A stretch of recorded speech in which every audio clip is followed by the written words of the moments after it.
It's the Agribusiness Report. I'm Tony St. James, and we're joined today by Will McIntee. Will is the Associate Director of Rural Public Engagement at the White House, and just so happens I'm kind of at your office today.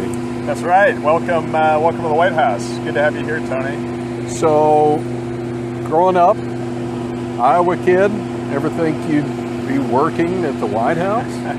No, not quite, but it's been a real honor and a great opportunity to both advocate for rural communities like many of the communities back home in Iowa, and really to learn about all the issues impacting rural communities across the country. Well, let's just stick with rural communities, and first off, public engagement. How does that work with rural economy? Well, just contacting and staying in touch with rural citizens. Yeah, so I work in the White House Office of Public Engagement.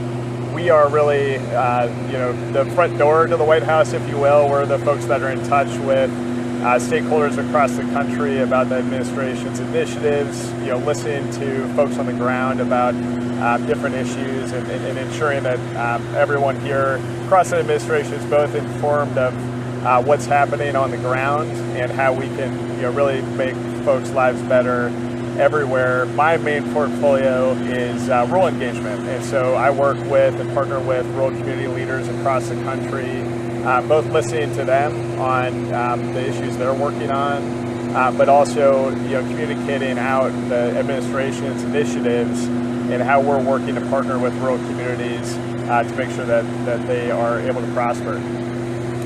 So we've laid out what you're doing, but do you have a strategy, if you will, for rural America? And if so, where are we going? Yeah, absolutely. So, really our strategy for rural America is really informed by rural America. Our job is really to engage with stakeholders in rural communities across the country. We have a lot of great people here who have rural backgrounds, who work across the administration, not just here at the White House, but at all the departments and agencies, who are really committed to ensuring that we're getting federal resources to rural communities, partnering with rural communities on the projects that are important to them. Just a few examples of that. The bipartisan infrastructure law that the president signed in November is really a historic and generational investment in our rural communities, everything from broadband, high-speed internet that we talk about frequently and the need to connect our rural communities to high-speed internet, but also access to clean drinking water, fixing our roads and bridges, modernizing our electric grid, which we know is incredibly important, especially right now on a hot summer day here in July.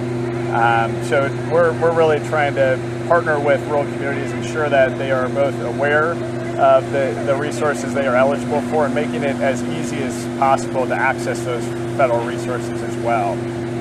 You mentioned the dollars, and you mentioned something in there as well about making sure that those rural communities not just know that the dollars are there, but how to get them, how to use them. That's got to be a challenge because there's a lot of rural communities.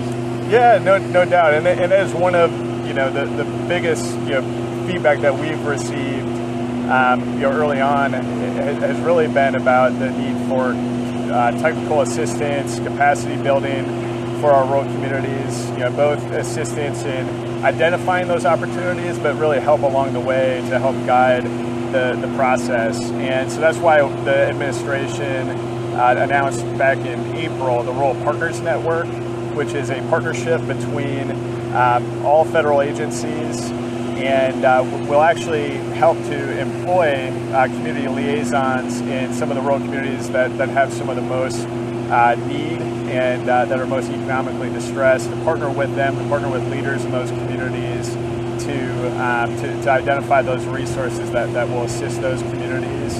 And so that's both an effort being led throughout this administration, but it was really locally led. We're working with leaders in those communities to guide the Rural Partners Network.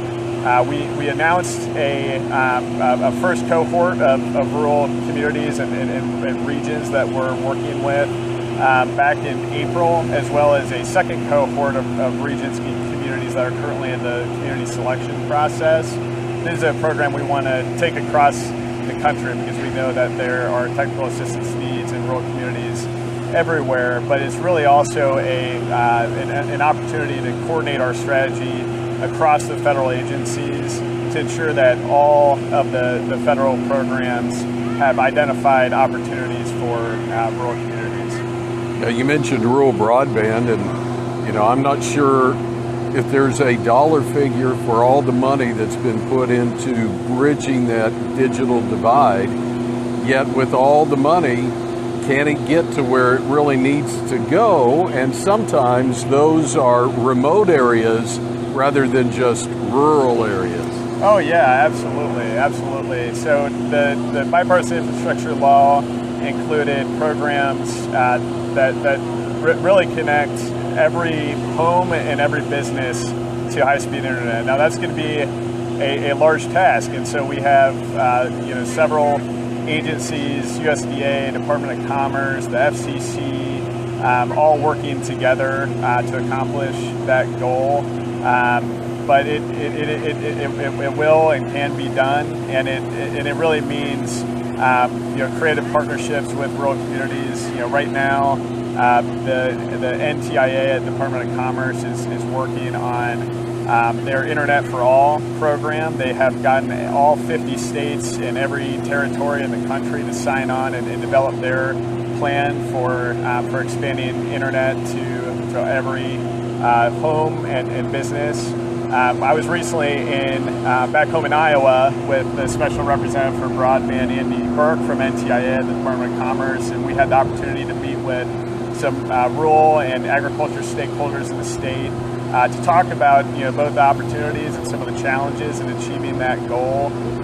We're excited about the opportunity that this represents, and it will mean both the partnership across the federal agencies that are implementing all of these programs, but really a partnership with the states and with local communities to ensure that we truly meet the need of achieving high-speed internet at every U.S. home and every business, which is what was promised by this legislation.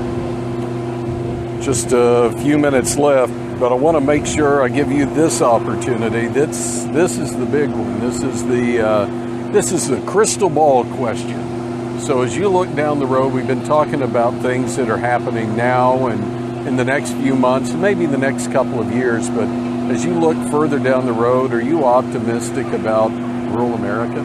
Oh, absolutely. I think this is such a great opportunity, both with all of the investment through the American Rescue Plan and the bipartisan infrastructure law that the president signed into law, but also just the partnerships being created by the Rural Partners Network. I think there are real opportunities, locally led opportunities to really make rural America the place to live, the place to raise a family, the place to start and continue a career, as it has been for so many Americans for so many years.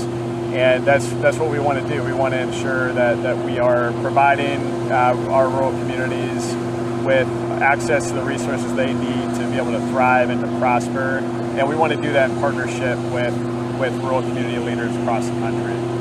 So good to see you. We'll let you get back in where some air conditioning's happening. Awesome. Good to see you. That sounds good. Thanks, Tony. Good to see you too.